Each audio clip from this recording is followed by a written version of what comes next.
நான் ஏரிக்கர மேலிருந்து 8 திசை பார்த்திருந்து ஏந்திழைக்கு காத்திருந்தேன் காணல்ல. மணி 7 8 ஆன பின்னும் ஊரடங்கி போன பின்னும் சோறு தண்ணி வேணும்னு தோணல்ல.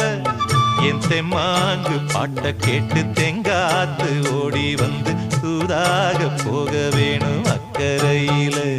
நான் உண்டான ஆசைகளை உள்ளார பூட்டி வச்சு ஒத்தேல வாடுறேனே இக்கரையில.